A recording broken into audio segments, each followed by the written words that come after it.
ही आ गया। मैं अभी अभी नदी से नहा कर आ रहा हूँ। नदी का पानी क्या ठंडा था। मजा ही आ गया नहा कर तो मुझे। चलो मीनू चिड़िया, तुम भी जाकर नहा लो। बहुत ठंडा ठंडा पानी है नदी का, तुम्हें भी मजा आ जाएगा। हाँ कबूतर, मुझे भी नहाना है ठंडे ठंडे पानी से। मैं जा रही हूँ नदी में नहाने के लिए। और फिर मीनू चिड़िया नदी के पास नहाने के लिए चली जाती है। मीनू चिड़िया, तुम भी नहाने के लिए आ गई। इस नदी का पानी तो बहुत ज्यादा ही ठंडा है। मुझे तो बहुत ज्यादा मजा आ रहा है नहाने में। हाँ कबूतर, मुझे तोते ने बताया कि इस नदी का पानी बहुत ठंडा है, इसीलिए मैं नदी में नहाने के लिए आ गई। वाकई इस नदी का पानी तो बहुत ज्यादा ही ठंडा है। Meenu Please subscribe, like and press the bell icon. चिड़िया और कबूतर ऐसे ठंडे ठंडे पानी में नहाने लगते हैं। वैसे कबूतर, नहाकर तो बहुत ज्यादा मजा आ गया। चलो अब अपने अपने घोंसलों में चलते हैं। मीनू चिड़िया, मैंने कुछ दिनों पहले कालू कौवे और रानी कौवी को कुछ गंदम की बालियां उधार पर दी थी। तुम मेरे साथ चलो, हम दोनों चलते हैं और कालू कौवे से मेरी गंदम की बालियां वापस मांगते हैं। ठीक है कबूतर, तो फिर चलो। कबूतर मीनू चिड़िया को लेकर कालू कौवे के पास अपनी गंदम की बालियां वापस मांगने के लिए चला जाता है। अरे मीनू चिड़िया, कबूतर, बोलो बोलो, आज तुम्हारा कैसे आना हुआ? मीनू चिड़िया, ये कालू कौवे और रानी कौवी के पास से कितनी गंदी बदबू आ रही है। लगता है इनने काफी सालों से नहाया नहीं है। कबूतर, तुम मीनू चिड़िया के कान में क्या बोल रहे हो? जरा जोर से बोलो ताकि मैं और रानी भी सुन लें। कालू कौवे, रानी कौवी, तुम दोनों के पास से तो बहुत ही गंदी बदबू आ रही है। क्या तुम दोनों ने काफी सालों से नहाया नहीं है? मीनू चिड़िया, सच्ची बात बताऊं तो मुझे और रानी को नहाने से बहुत ज्यादा डर लगता है। अगर हम नदी में नहाने के लिए गए और हम नदी के पानी में डूब गए तो हम दोनों मर जाएंगे। इसी वजह से हम दोनों ने काफी सालों से नहाया नहीं है। पर कालू कौवे, रानी कौवी, अगर तुम दोनों नहाओगे नहीं तो तुम दोनों के पास कौन आएगा? क्योंकि तुम दोनों के पास से बहुत ही ज्यादा गंदी बदबू आ रही है। कालू कौवे, रानी कौवी, डर को अपने दिल से निकालो और चलो नदी में नहाने के लिए। वैसे भी अभी हम दोनों नदी से नहा कर ही आ रहे हैं और नदी का पानी बहुत ज्यादा ही ठंडा है। एकदम मजा आ गया हमें नहाकर तो। ठंडा पानी? नहीं भाई मीनू चिड़िया, जब मैं बहुत छोटी थी तो मेरी माँ ने मुझे ठंडे पानी से नहला दिया था। उसके बाद तो मैं कभी भी ठंडे पानी से नहाती ही नहीं हूँ। हाँ भाई मीनू चिड़िया, ठंडा पानी तो दूर की बात है, मैं तो गर्म पानी से भी नहीं नहाता हूँ। मुझे तो बस पानी से बहुत डर लगता है। अच्छा कालू कौवे, रानी कौवी, तुम दोनों को नहीं नहाना तो मत नहाओ। कम से कम अपने बेटे राजू कौवे को तो नहला दो। देखो तुम्हारे बेटे राजू कौवे के पास से भी कितनी गंदी बदबू आ रही है। नहीं भाई कबूतर, जब से राजू कौवा पैदा हुआ है, जब से एक बार भी हमने राजू कौवे को नहीं नहलाया है और हम कभी भी राजू कौवे को नहीं नहलाएंगे, क्योंकि राजू कौवे को भी पानी से बहुत डर लगता है। कालू कौवे, रानी कौवी, तुम दोनों ने अपने बेटे को भी अपनी ही तरह बना दिया है, एकदम डरपोक। चलो भाई मीनू चिड़िया, मुझसे तो अब इस गंदी बदबू में बैठा नहीं जा रहा है। अगर मैं थोड़ी देर और बैठा रहा तो मेरा तो दम ही घुट जाएगा। चलो भाई यहाँ से मीनू चिड़िया। मीनू चिड़िया और कबूतर ये कहकर वहाँ से चले जाते हैं।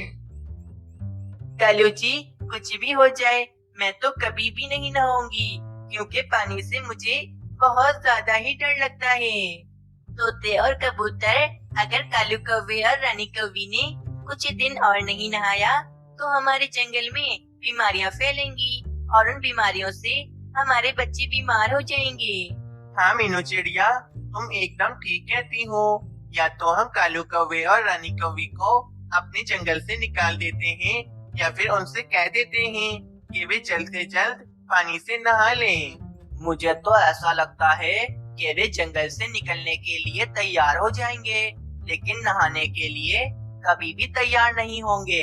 तोते, कालू कौवा और रानी कौवी हमारे जंगल के ही पक्षी हैं और वे हमारे साथ कितने सालों से रह रहे हैं, इसीलिए हम उन्हें अपने जंगल से नहीं निकाल सकते हैं। तो फिर मीनू चिड़िया हम क्या करें? वो तो नहाने के लिए भी तैयार नहीं है। कबूतर, मुझे कुछ देर सोचने दो। और फिर मीनू चिड़िया कुछ देर कोई उपाय सोचने लगती है। हाँ, एक उपाय आ गया है मेरे दिमाग में। इससे कालू कौवा और रानी कौवी और उनका बेटा राजू कौवा आराम से पानी में नहा लेंगे। क्या उपाय आया है मीनू चिड़िया, हमें भी बताओ। हाँ मीनू चिड़िया बताओ, क्या उपाय आया है? अरे बोलो, तुम चुप क्यों हो? जल्दी बोलो। कबूतर, तुम चुप होगे तो मीनू चिड़िया कुछ बोलेगी। तुम चुप ही नहीं हो रहे हो, बोले ही जा रहे हो। अच्छा, मीनू चिड़िया अब तुम बोलो, मैं कुछ नहीं बोलूँगा। बताओ तुम्हारा क्या उपाय है? देखो कबूतर, तुम फिर से बोले जा रहे हो। तुम चुप ही नहीं हो रहे हो कि मीनू चिड़िया हमें अपना उपाय बताए। कबूतर, तोते, तुम दोनों ही चुप हो जाओ, मैं तुम दोनों को अपना उपाय बताती हूँ। फिर मीनू चिड़िया अपना उपाय कबूतर और तोते को बताने लगती है। वाह वाह मीनू चिड़िया, क्या उपाय आया है तुम्हें? इस उपाय से तो कालू कौवा, रानी कौवी और राजू कौवा नदी के पानी में आराम से नहाएंगे। चलो मीनू चिड़िया, हम तीनों कालू कौवे के पास चलते हैं। नहीं तोते, तुम दोनों मेरा नदी के पास इंतजार करो, मैं जाती हूँ कालू कौवे के पास। ये कहकर वे मीनू चिड़िया कालू कौवे के पास चली जाती है। कितनी ही गंदी बदबू आ रही है, लेकिन अगर मुझे कालू कौवे और रानी कौवी को नहलाना है तो थोड़ा तो मुझे बर्दाश्त करना पड़ेगा। मीनू चिड़िया, तुम क्या सोच रही हो? और ये बताओ, तुम यहाँ किस काम से आई हो? कालू कौवे, मेरा बेटा मानोचिड़ा मुझे कब से तंग कर रहा है और कह रहा है कि उसे राजू कौवे के साथ खेलना है। क्या मैं राजू कौवे को कुछ देर के लिए अपने साथ ले जा सकती हूँ? हाँ मीनू चिड़िया, तुम ले जाओ। अच्छा है, राजू कौवा भी थोड़ा खेल लेगा। लेकिन मीनू चिड़िया, तुम्हें राजू कौवे को अपनी पीठ पर बिठाकर ले जाना होगा, क्योंकि राजू कौवा अभी अच्छी तरह से उड़ता नहीं है। फिर मीनू चिड़िया राजू कौवे को अपनी पीठ पर बिठाकर नदी की तरफ ले जाती है। तोते, कबूतर, ये देखो, मैं राजू कौवे को ले आई हूँ। चलो अब हम राजू कौवे को नदी में उतार देते हैं। मीनू चिड़िया, राजू कौवा कहीं नदी के पानी में डूब तो नहीं जाएगा ना? नहीं कबूतर, इस नदी का पानी ज्यादा गहरा नहीं है। इस नदी के पानी में तो मेरा मानोचिड़ा रोजाना नहाता है। और फिर मीनू चिड़िया राजू कौवे को उस नदी के पानी में उतार देती है। मीनू आंटी, ये आपने क्या किया? मुझे नदी के पानी में क्यों उतार दिया? मुझे बाहर निकालो, मुझे बाहर निकालो। बेटा, अब तो तुम्हें तुम्हारे मम्मी और पापा ही इस नदी से बाहर निकालेंगे। चलो भाई, प्लान के मुताबिक मैं दोबारा से कालू कौवे और रानी कौवी के पास जाती हूँ। फिर मीनू चिड़िया दोबारा से कालू कौवे के पास चली जाती है। कालू कौवे, गजब हो गया, तुम्हारा बेटा राजू कौवा खेलते खेलते नदी के पानी में गिर गया है। चलो मेरे साथ। मीनू चिड़िया कालू कौवे और रानी कौवी को लेकर नदी के पास चली जाती है। राजू कौवे, मेरे बेटे, तुम पानी में कैसे गिर गए? मम्मा, मम्मा, मुझे मीनू आंटी ने पानी में गिराया है। मीनू चिड़िया, तुम्हें तो मैं छोड़ूंगा नहीं। एक बार मैं अपने राजू कौवे को इस पानी से निकाल लूं, फिर मैं तुम्हें देखता हूँ। फिर रानी कौवी और कालू कौवा ही अपने बेटे को बचाने के लिए नदी में कूद जाते हैं। रानी, इस नदी का पानी कितना ठंडा है। पर कालू जी, इस ठंडे ठंडे पानी में तो बहुत मजा आ रहा है। देखा कालू कौवे, रानी कौवी, मैंने तुमसे नहीं कहा था कि तुम दोनों नदी के पानी में नहाओगे तो तुम्हें बहुत मजा आएगा। और रानी, इस नदी का पानी तो ज्यादा गहरा भी नहीं है। देखो, मैं कितने आराम से नहा रहा हूँ। इस तरह मीनू चिड़िया कालू कौवे और रानी कौवी को नहलाने में सफल हो जाती है। ये कहानी एक आवारा कालू कौवे की है जो कि जंगल की लड़की पक्षियों को हर वक्त तंग करता रहता था। कभी उन्हें सीटी मारकर तंग करता तो कभी गाना गाकर। कालू कौवे की एक पत्नी और एक बेटा भी था। रानी कौवी कालू कौवे से बहुत ज्यादा तंग आ गई थी। ये मेरा आवारा कालू जी कितना ज्यादा आवारा है। इसकी वजह से मेरा नाम तो बहुत ज्यादा खराब हो गया है। जंगल के पक्षी मेरे पास आते हैं और मुझसे इस कालू की शिकायत करते हैं। कहते हैं कि तुम्हारा पति कितना ज्यादा लुच्चा है, कभी सीटी मारकर तंग करता है तो कभी गाना गाकर। मैं तो बहुत ज्यादा तंग आ चुकी हूँ। इसने तो मेरा नाम ही डुबा कर रख दिया है। इसको तो ये भी शर्म नहीं कि इसकी एक पत्नी और बेटा भी है। कम से कम यही सोचकर ये थोड़ी शर्म कर ले। कालू कौवे को तो बिल्कुल शर्म नहीं थी और उसे किसी की भी कोई चिंता नहीं थी। वे एक नदी के पास आकर बैठा हुआ होता है। अरे बुलबुल जी कहाँ जा रही हो? थोड़ा हमारे पास भी आकर हमसे बातें कर लो। देखो मैं कितना बोर हो रहा हूँ। आ जाओ भाई। अरे भाग यहाँ से, आवारा कहीं का। घर बार है नहीं और मुझे तंग कर रहा है। चलो निकलो यहाँ से। अरे रे, इतना तो गुस्सा ना करो। मैंने तुमसे बस यहाँ आकर बैठने का ही तो बोला था। फिर कालू कौवा देखता है कि सामने एक तोती नदी से ठंडा ठंडा पानी पी रही होती है। फिर कालू कौवा फौरन उस तोती के पास जाता है। तोती जी कैसी हो आप? और यहाँ बैठी आप क्या कर रही हो? लो भाई, आ गया ये आवारा कालू कौवा। अब इसकी बिना वजह मुझे मुंह लगना पड़ेगा। हाँ सब ठीक है कौवे जी। आप सुनाओ, आप यहाँ बैठे क्या कर रहे हो? मैं तो यहाँ पर बैठा सैर सपाटे कर रहा था। आपको देखा तो आपके पास चला आया। वैसे तोती जी, आप आज बहुत ही ज्यादा सुंदर दिख रही हो। चल भाई तोती, यहाँ से निकल ले, वरना ये कौवा तो मुझे बहुत तंग करेगा। अच्छा कौवे जी, अब मैं चलती हूँ, फिर कभी मिलेंगे। यह कहकर वे तोती वहाँ से चली जाती है। अरे बुलबुल, क्या बात है? तुम इतनी गुस्से में क्यों हो? आखिर क्या बात हुई है? देखिए ना जी, मैं अच्छा खासा अच्छे मूड में नदी के पास से जा रही थी तो मुझे वहाँ पर वे आवारा कालू कौवा मिल गया और मुझे अपने पास बुला रहा था। बस उसी को देखकर मेरा पूरा मूड खराब हो गया है। अच्छा, वे तुम्हें अपने पास बुला रहा था।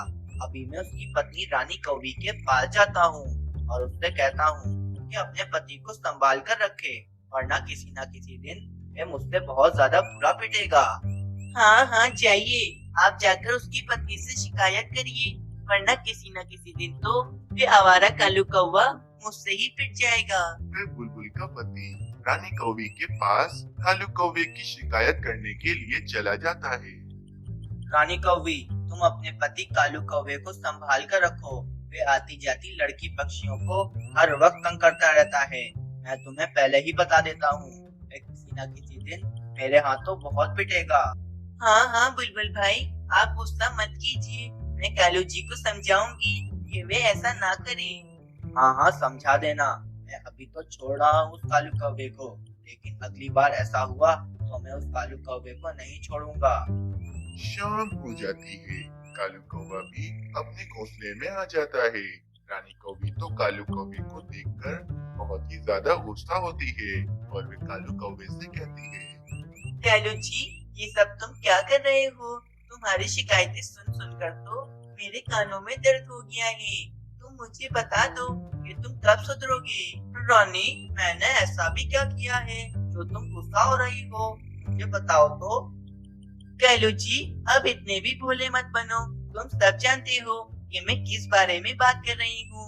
तुम आती जाती लड़की पक्षियों को हर समय तंग करते रहते हो। नहीं, मैं उन्हें तंग तो नहीं करता हूँ, बस उनसे थोड़ी बहुत बात ही तो करता हूँ।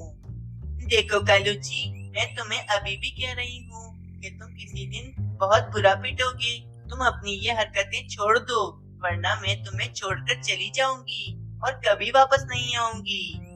हाँ तो चली जाओ, मुझे कोई फर्क नहीं पड़ेगा। मैं जैसा हूँ वैसा ही रहूंगा, मैं बिल्कुल नहीं बदलूंगा।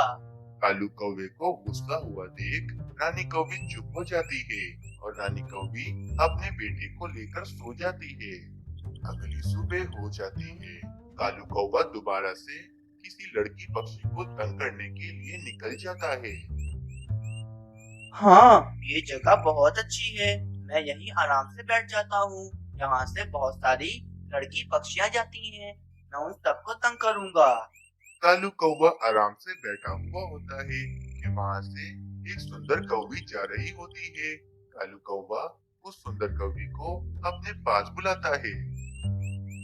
कौवी जी, आज से पहले तो मैंने आपको कभी इस जंगल में नहीं देखा है। लगता है आप दूसरे जंगल से आई हो। हाँ कौवी जी, आपने ठीक कहा। मैं दूसरे जंगल से यहाँ पर भोजन जमा करने के लिए आई हूँ। वाह भाई वाह, ये कौवी कितनी सुंदर है और ये कौवी मेरी ही बिरादरी की है। इस कौवी को तो मुझे अपना दोस्त बनाना ही पड़ेगा। वैसे मैं सब जानती हूँ कि ये कौवा कितना आवारा है। मुझे जंगल के पक्षियों ने इस आवारा कालू कौवे के बारे में सब कुछ बताया है। मुझे इस कौवे को तो किसी भी तरह सबक सिखाना ही पड़ेगा ताकि ये किसी भी लड़की पक्षी को कभी तंग न करे। कौवे जी, वैसे एक बात बोलूं, आप बहुत ही ज्यादा सुंदर हो। आप जैसा काला रंग तो मैंने किसी भी कौवे में नहीं देखा। आपका काला रंग कितना ज्यादा सुंदर है। अच्छा, मैं इतना सुंदर हूँ? मुझे तो पता ही नहीं कि मैं इतना ज्यादा सुंदर हूँ। कौवे जी, क्या आप मुझसे दोस्ती करना चाहोगे? मैं आप जैसे सुंदर पक्षियों से दोस्ती करना बहुत पसंद करती हूँ। हाँ हाँ, क्यों नहीं कौवे जी, मैं आपसे जरूर दोस्ती करूँगा।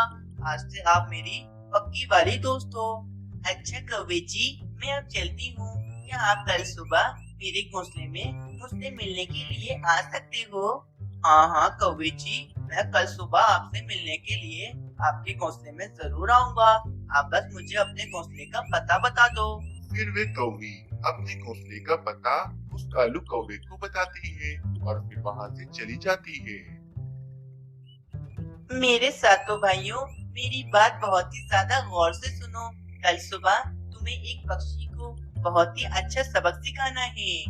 हाँ हाँ, बोलो बोलो मेरी इकलौती बहन, हमें क्या करना है? कल सुबह मुझसे मिलने के लिए मेरे घोंसले में एक आवारा कौवा आएगा। तुम सब भाइयों को उस कौवे की इतनी धुलाई करनी है, इतनी ज्यादा धुलाई करनी है कि उस कौवे को याद रहे कि दोबारा कभी भी किसी लड़की पक्षी को तंग न करे वो। हाँ हाँ बहन जी, आपका हुक्म सर आंखों पर। आपने जैसा कहा है हम बिल्कुल वैसा ही करेंगे। बस कल आ जाने दो उस आवारा कालू कौवे को। अगली सुबह हो जाती है। उस कौवी से मिलने की खुशी में कालू कौवा आज कुछ ज्यादा ही जल्दी उठ जाता है। चल भाई कालू, आज तुझे मिलने के लिए एक सुंदर कौवी के घोंसले में जाना है। मैं खाली हाथ तो नहीं जाऊंगा, थोड़े फल ले जाता हूँ मैं उसके घर पर।